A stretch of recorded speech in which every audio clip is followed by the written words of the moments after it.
What is going on, everybody? Welcome back to the channel. Aftersound here, bringing you Splinterlands content. Well, not every single day. It's the holidays, so I have definitely been taking some time off, and I appreciate the messages you guys have sent that you want more content. I will do my best, but I hope you guys are enjoying the holiday season here with everything hopefully being a little bit more cheery and a little bit lighter all around. That being said, we had our final Town Hall for 2024 for Splinterlands. This is on the 19th of December. And I have my 5 biggest takeaways for it. Now, here's the thing. Just grand overview. There wasn't anything groundbreaking.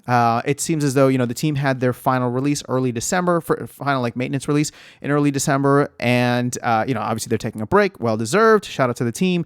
And they will come back and hopefully hit the ground running in January. So we have a couple of weeks until that time frame. So, a couple of things here, but I'm going to try and just jump into a lot of my thoughts, as you can probably see towards the end here. So let's go ahead and dive right in. Number 1, first update for 2025. I believe that's set for January 7th as of right now. The main thing that the team has coming is custom challenges, where you will be able to set so right now we have Ghost Card challenges, but you will also be able to set the mana cap, the different elements you can use, and all the different rule sets.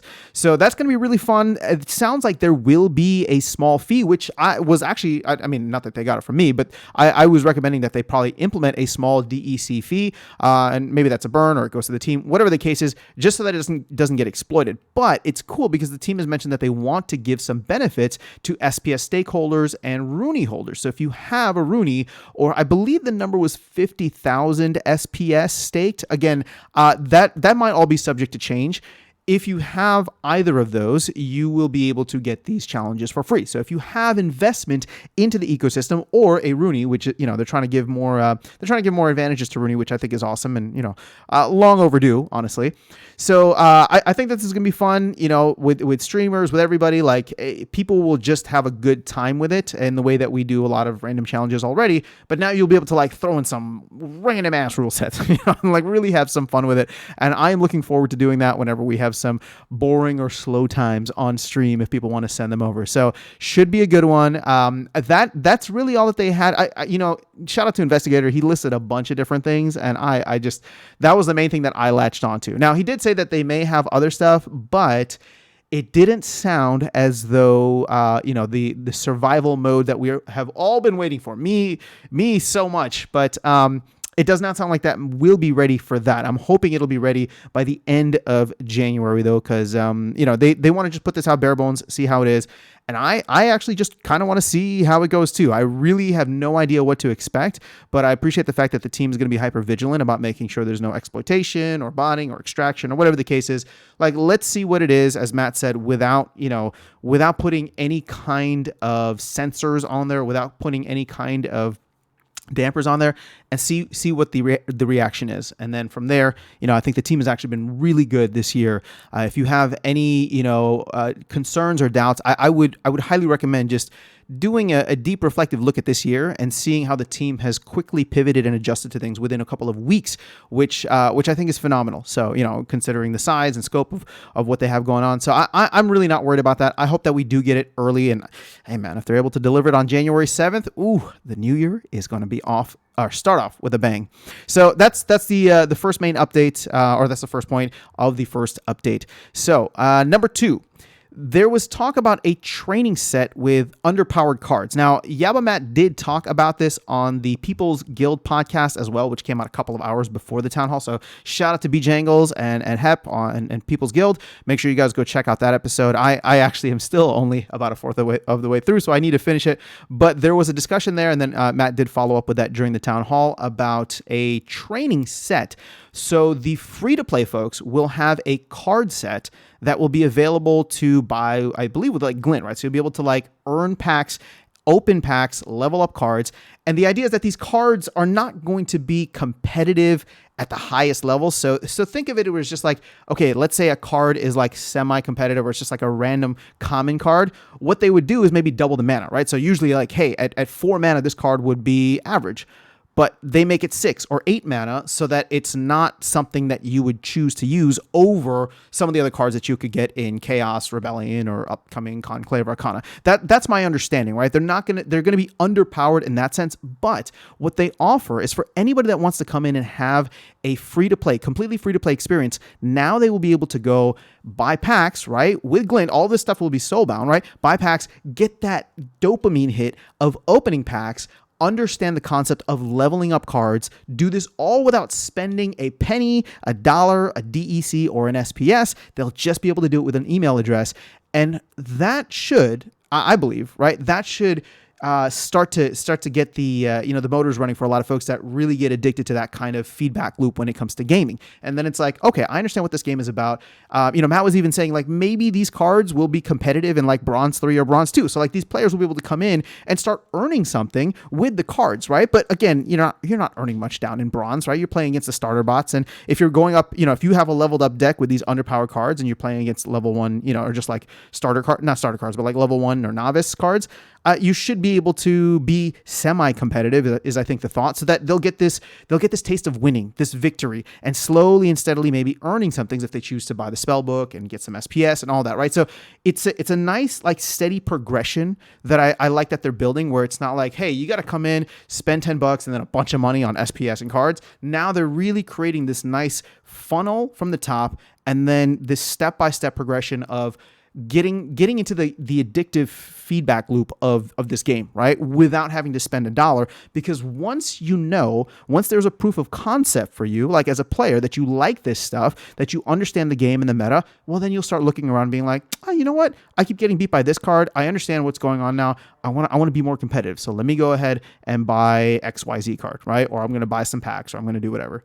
So I'm excited about that. I don't know what the time frame for that is, but it does sound like that is something that the team is going to work on.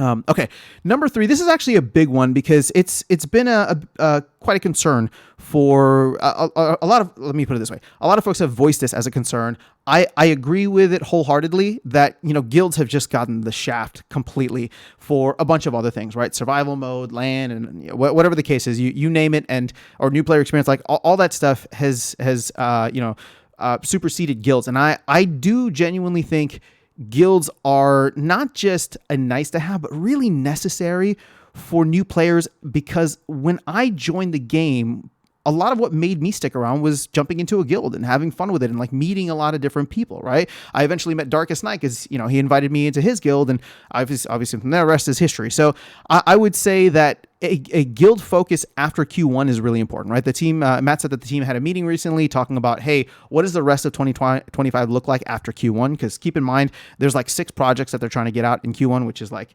LAN 1.75, survival mode, the mobile app, new player experience, Conclave Arcana, and then there was one more. Oh, the validators, right? So there's a lot that they're trying to do in Q1, but what does the rest of the year look like? They had a meeting to try and discuss that, and it sounds like guilds was hopefully at the top of that priority list. So I don't know what this looks like. I don't know what the time frame for it is, but considering that Q2 does start in April, right around when Conclave Arcana should be launching, I would love to see some quick action on guilds in whatever capacity, just because if during that time period the market is booming and everybody's happy and it feels like bull run mode and bull run mania, that's the time we're going to need it. And I think if the team is coming out with things during that time frame in Q2, right, April to June, that could be a really special time for the game and for the community. So hopefully that ends up being the case. We've heard it before, right? Like I'm still waiting on guild alliances that were talked about in 2022, but that's just me being cynical here, right? Like obviously so much has happened with the team that has kind of like derailed them and put them on a completely different path. But I will say this, I've been very impressed with what they've been able to accomplish over the past year plus, considering all the adversity, considering everything. And I genuinely am looking forward to seeing what they focus on next after Q1. I hope that guilds are a big part of it. I hope that they're able to double back into a lot of the other areas, which we've discussed here on the channel, but maybe I'll save that for a video at some point in the future. What else we should focus on, or what else I think the team should focus on in 2025 once they're done with all of their Q1 priorities. So that's number 3. Let's go into number 4.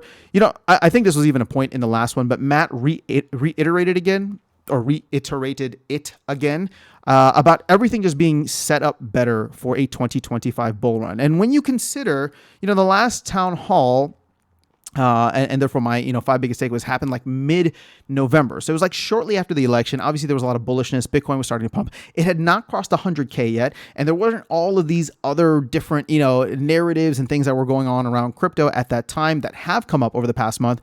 So the thing is, this is a progression. We saw a lot of bullishness post-election in November. We're seeing that continue into December. I know Bitcoin's like, on a correction, but hey, that's what happens during a bull run, right?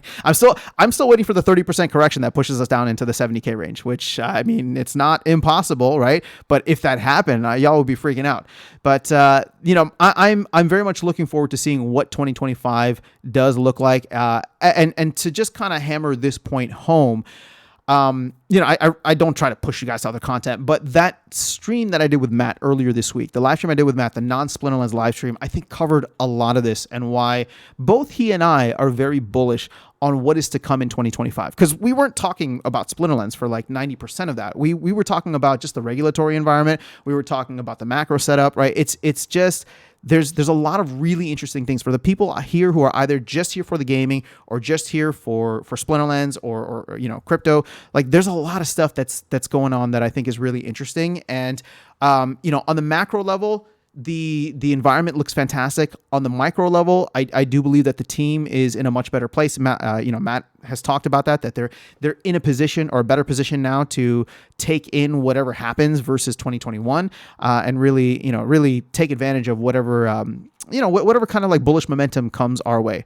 So I'm feeling a lot more confident. I see it and hear it in Matt's voice, which is great. And that leads me into my last point, number 5, which I want to close this year out on a very positive note. Not because that's what I am supposed to do. I criticize both the game, the community, and the team quite a bit, right? And I try to keep it real with you guys here. But the truth is that, like, just with everything going on, I am very bullish on Splinterlands. And maybe part of that recently has been conversations both with Matt as well as with Blaze, which I talked about on a recent live stream. Like, he and I had maybe like a 45-minute call or something. And so, here's the thing. Let me preface this. When I say that I'm bullish, please understand that, like, I have no idea where things are going to go from a price perspective. Okay. So this is not like this is not investment advice. I'm not saying anything about that, but this project is something that I have watched boom and then bust and then struggle. And now like really feel like it is a phoenix rising from the ashes, right? Like it's been a very difficult time frame. I've gotten to see some of this stuff up front and talk with a lot of people who were impacted with everything that's happened. So to see where we are, meaning the project, which includes the team, the community, and just everything, right? To see where we are right now and to see where we are potentially trying to go with what we have available, and considering, point number 4, everything that's going on in the macro setup, I'm actually quite bullish on Splinterlands. Now, again, I have no delusions here that, Splinterlands is going to be some top tier project in the multi-billion-dollar market cap range.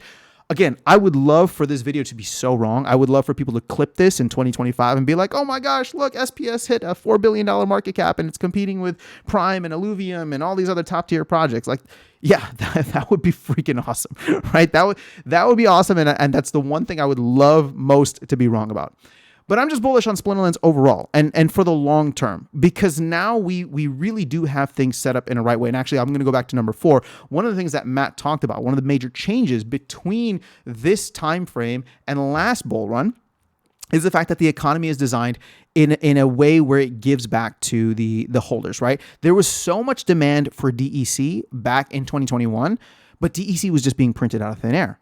And that value of DEC was not going back into the SPS holders and SPS stakers, right? It was just a mess the way that the tokenomics were designed. They are in a much better place now. We've seen the flywheel in action a year ago when Rebellion launched. I do anticipate at some point we will see the flywheel in action again, probably around the launch of Conclave Arcana. Now, what does that mean? I don't know in terms of how much DEC it'll consume, how much SPS it'll burn, but the thing is, at this point, with the way that everything is set up, we are in a position that there's only going to be 3 billion SPS ever, meaning that every SPS we burn is a net positive. Every time the team puts a set out, every time they put a promo card out, every time they put whatever out, charge DEC, and that DEC either gets locked up in the DAO or burned. That is a net positive for us, right? And it only further reduces the amount of SPS that will ever be in the ecosystem. And that is something that excites me. Maybe not for 2025, right? Hopefully, but maybe not for 2025, but definitely beyond 2025. And so therefore, I am very bullish on Splinterlands. I know that I sat on the sidelines with Rebellion, and there were several reasons for that, some that had nothing to do with the game entirely. But at this point, I am still looking at what it is that I will be spending some capital on soon in the game. And when I say that, this is not like investment advice. This is primarily talking about just like as a game. I already have a ton of stuff. And at this point, it's like, I want to be able to participate further in the ecosystem, right? I want to be able to get more SPS and do cool things to get that SPS, whether that's land, whether that's playing survival mode, whether that's, maybe getting some Rebellion cards so that I can be a little bit more competitive when the new modern format comes out. I don't know what it is, but this is me saying that I am willing to and planning to extend my gaming budget a little bit, probably come 2025, and start buying more stuff within Splinterlands. Not because I think it's going to go up like crazy, but because I want to. Right? I want to participate more in this ecosystem. I am very much bought into what Matt is trying to do and his long-term vision of just like, again, not financial advice, even though I know he framed it this way, but his long-term vision of wanting it to be where he's like, why couldn't a game be my retirement account, right? Why couldn't we create something, this project that allows people to hold and retain value in a way that, fiat currency doesn't? Again, I highly recommend the live stream that I did with Matt. But that's just where I'm at with this stuff, guys. I'm feeling quite bullish. I know. I apologize. I've been really busy the last couple of days or weeks, and I will be busy the next week or so just with the holidays. But this is a fantastic time. This is a really exciting time. I mean, I know it's slow, but overall, I do look forward to 2025 and everything that is coming down the pipeline, both in crypto, macro, and in Splinterlands. And That's really the message that I'd like to close out this final 5 biggest takeaways of a town hall for 2024. So for those of you who only tune in to these videos, I appreciate you. For those of you who tune into every video, I appreciate you as well. And I will do my best to continue the content both, for the remainder of this year and into next year, because I do genuinely believe there's a lot of exciting stuff happening all over the place. But guys, have an amazing holiday season, and have an amazing holiday season. Have a happy new year if I don't see you before then, or I don't chat with you before then. I wish you guys nothing but the best. What did Aggie used to say, right? Prosperity, something in prosperity. But I'm not going to copy this thing. It's just, I genuinely wish you guys the best, and I hope for whatever happens in 2025 to be extremely positive for everybody that's involved in this project and everybody that's involved here on the channel. I appreciate you guys for being here. So thank you for the support. Thank you for coming by, and just thank you for hanging out. So I'll catch you all in the next video and see you around the game. Take care.